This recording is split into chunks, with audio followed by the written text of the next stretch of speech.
ডাকসু নির্বাচনে ভোট চুরি হয়েছে এবং ছাত্রলীগ ছাত্র শিবিরকে ভোট দিয়েছে। এই দুইটি ন্যারেটিভ এখন আমার বিএনপির বন্ধুরা বাজারে আলোচনা করছে। আমি প্রথম থেকে যেটাই বলেছি যে ছাত্রলীগের ভোট জামাত শিবির পাবে না, তাহলে ছাত্রলীগের ভোট শিবিরের প্যানেল পাবে না। ওরা তো একবার বলছে যে ছাত্রলীগের ভোট পেয়ে দিচ্ছে, আবার বলতে যে ভোট চুরি করছে। মানে দুটো জিনিসের সাথে ওদের কথা কিন্তু মিলে না। আচ্ছা, যাই হোক, আমি আমার যে কথাটা বলতে চাই তাহলে ছাত্রলীগের ভোট গেলে কোথায়, একদম খুব ক্লিয়ার করে যারা বুঝবে তারা বুঝবে। ছাত্রলীগের ভোটগুলোকে ছাত্রলীগের যারা রাজনীতি করে ইউনিভার্সিটিতে তাদের ভোটগুলোকে আপনি তিনটি ভাগে ভাগ করতে হবে। প্রথম ভাগ, একটি ভাগ যারা ছাত্রলীগের রাজনীতি করাকালীন অবস্থায় মারামারি করছে, সন্ত্রাসী, যারা একদম ফুল সন্ত্রাসী, তারা এখন ইউনিভার্সিটিতে নাই এবং এদের সংখ্যাটাই বেশি। তারা অনেকে ইউনিভার্সিটিতে নাই, পালিয়ে গেছে, অনেকে জেলখানায় আছে এবং অনেকেই ইউনিভার্সিটির ভোট দেওয়ার যে অধিকার, অর্থাৎ ভোটার লিস্ট থেকে তাদের নামই বাতিল করে দিয়েছে ঢাকা বিশ্ববিদ্যালয় কর্তৃপক্ষ। তাহলে তো একটা বিশাল অঙ্ক শেষ। আরেকটি অংশ, তারা ভোট কেন্দ্রে যায়নি, যে তাদের ভোটের তো এখানে কোনো মূল্য নেই, তারা কাকে দিবে, তাদের প্রিয় সংগঠন ছাত্রলীগ যেহেতু নেই, তারা ভোট দিয়ে কি না দিয়ে কি, তারা যায়নি। আরেকটি অংশ, তারা ভোট দিতে গিয়েছে এবং তাদের ভোটগুলো তারা কাকে দিয়েছে, শিবিরকে দিয়েছে। নো, শিবিরকে কেন দিবে? তারা তো মননে আত্মার ভেতর থেকে, একটা হৃদয়ের গহীন থেকে তারা শিবিরকে পছন্দ করে না, কখনোই করতো না। এই দেশে তো শিবিরকে তারা হত্যা করা জায়েজই মনে করতো, তো তারা শিবিরকে কেন ভোট দিতে যাবে? কেন দিবে না শিবিরকে? ওই যে ন্যারেটিভ একটা আছে মুক্তিযুদ্ধ বিরোধী বা এই ধরনের একটা ন্যারেটিভের কারণে তারা ভোট দিবে না, দেয়নি। তাহলে তাদের ভোটগুলো তারা কাকে দিয়েছে? আমি এখানে ছোট্ট একটা লিস্ট করছি, আপনারা দেখেন। উমামা ফাতেমা ৩,৩৯৯ ভোট পাইছে। আব্দুল কাদের সে পাইছে ৬৬৮ ভোট। শামীম সে পাইছে ৩,৮৮৩ ভোট। এই ভোটগুলো কোথা থেকে আসলো আপনি বলেন? শিবিরের কেউ এদেরকে ভোট দিছে? ছাত্রদলের কেউ এদেরকে ভোট দিছে? এরা কারা? এদেরকে কে চিনে? এদের ভূমিকাটা কি? এই মানুষগুলো ভোট কোথা থেকে আসলো? আপনি ছাত্রলীগের বিভিন্ন গ্রুপে, হোয়াটসঅ্যাপ গ্রুপে এবং বিভিন্ন ব্যক্তিদের কথাতেই তারা স্পষ্ট করে বলছে যেন শামীমকে তারা ভোট দেয়। তো শামীম এখানে কিছু ভোট পাইছে, আরও অনেকেই পাইছে। এই যে ভোটগুলা, মানে এরা তো এত বড় কিছু, যেন উমামা ফাতেমা আরও বেশি ভোট পাইছে। এখানে হয়তো আমার একটা ভুল থাকতে পারে, লাইক ৫,০০০-এর কাছাকাছি ভোট পাইছে। আপনি কি মনে করেন একজন স্বতন্ত্র ঢাকা বিশ্ববিদ্যালয়ের ইতিহাসে স্বতন্ত্র কোনো প্রার্থী এত ভোট কখনো পায় না? উমামা একজন বামপন্থী রাজনীতি করে, সে এত ভোট কোথা থেকে আসবে? বামপন্থীরা মিছিল করলে তো ২০-৫০ জন মানুষের বেশি হয় না। এখানে জিএস পদে দেখেন আবু বাকের মজুমদার, সে পাইছে ২১৩১ ভোট। বুঝলাম যে জুলাই আন্দোলনে তার একটা বড় ভূমিকা ছিল, এই জন্য সেই ভোটগুলো পাইছে ফেস ভ্যালুর কারণে। মেঘ মোল্লার বসু পাইছে ৪,৬৪৫ ভোট। এই মেঘ মোল্লার বসু মানে একটা হল ক্যান্ডিডেট পদও যদি নির্বাচন করে জেতার কথা না, সে এত ভোট কোথায় পেয়েছে? মূলত এগুলো ছাত্রলীগের ভোট। আপনি যেভাবেই দেখেন, একদম খুব সাধারণ জ্ঞান থেকে চিন্তা করলে যে মেঘ মোল্লার বসুকে ৪,০০০, অলমোস্ট ৫,০০০-এর কাছাকাছি ভোট সে কীভাবে পায়, কোত্থেকে পায়? তাদের বামপন্থী পুরা ঢাকা শহর খুঁজলেও তো এত ভোট হবে না।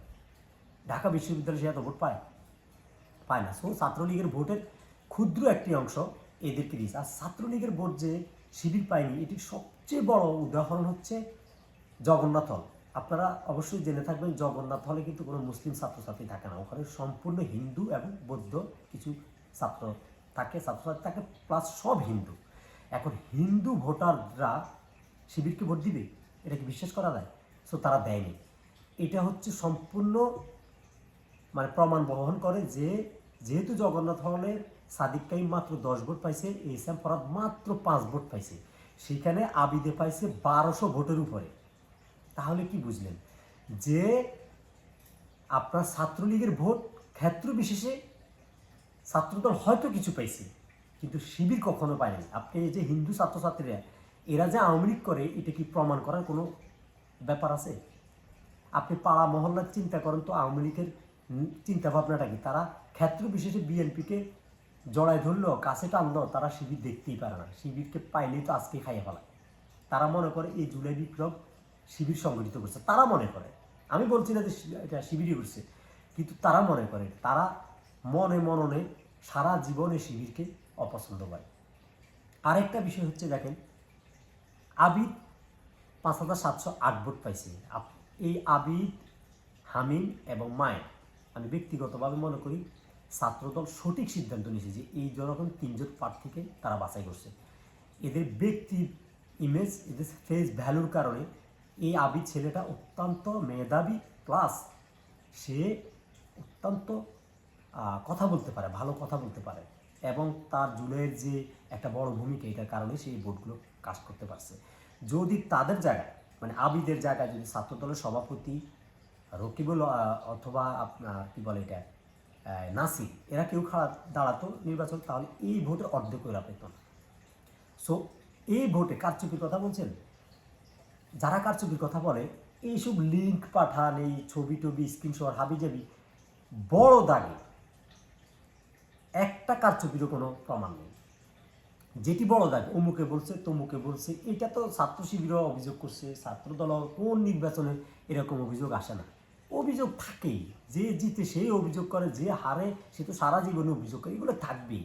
কিন্তু আপনি মোটা দাগে, আপনি ওই যে একটা কেন্দ্রে একটা রিসিপ্ট পাওয়া গেছে, এটা তো একটা কেন্দ্রের ব্যাপার।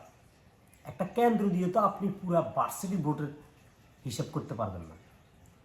কোনো কেন্দ্রে ওরা একটু প্রভাব বিস্তার করছে, কোনো কেন্দ্রে ওরা একটু প্রভাব বিস্তার করছে, ওভারঅল। তাহলে আপনারা একটা সাধারণ প্রশ্ন থাকতে পারে, তো জামাত শিবিরের এত সমর্থন কোত্থেকে আসবে? জামাত শিবির কি এত ভোট পায়? শিবিরের এত ভোট কি আছে? না, শিবিরের এত ভোট, ইউনিভার্সিটি এত 14,000 ভোট পাইছে, প্লাস ভোট পাইছে সাদিক কাইম, এত ভোটার, এত মানুষ শিবির করে না। মূলত সাধারণ ছাত্রছাত্রীর কাছে শিবিরের রাজনীতির বাইরেও, শিবিরের পরিচয়ের বাইরেও সাদিক কাইমের একটা পরিচয় তৈরি হয়েছে, এস এম ফরহাদের একটা পরিচয় তৈরি হয়েছে, যে এরা ভদ্র, নম্র, এরা উগ্র আচরণ কারোর সাথে করে না, এদের মধ্যে একটা বিনয়ী ভাব আছে, এবং এরা আগামীতে ক্ষমতার চোখে চোখ রেখে তাদের দাবিগুলো আদায় করতে পারবে। এখন যদি অনেকে তো এটাও জানে না যে ডাকসু নির্বাচন বলতে 1 বছরের জন্য, 1 বছর পর আবার নির্বাচন হবে। যদি আমি মনে করি বর্তমান ছাত্রদলের যে নেতৃত্ব, এরা যদি ধরে রাখতে পারে, তাহলে এরা আগামীতে ভালো করবে। 1 বছরই তো, তাই না? তো এখানে আসলে ছাত্রলীগের ভোট কোনোভাবেই ছাত্র শিবির পায় নাই। আর কিছু ক্ষেত্র বিশেষে হতে পারে, যেমন অনেক মানুষ বিএনপি করছে আগে বা ছাত্রলীগ করছে, তারা তাদের বর্তমান চিন্তা ভাবনায় পরিবর্তন আসছে যে না, আসলে তো ওভারঅল সব কিছু মিলিয়ে এই ছাত্র শিবিরই ভালো। তারা যদি বেছে নেয়, সেটা দিতেই পারে, এটা তাদের ব্যক্তিগত চয়েস। মানুষের চিন্তাভাবনার পরিবর্তন হয়তো হয় না, আমারও তো চিন্তাভাবনার পরিবর্তন হয়েছে। এটার জন্য আমি আলহামদুলিল্লাহ শুক্রিয়া আদায় করি। ধন্যবাদ।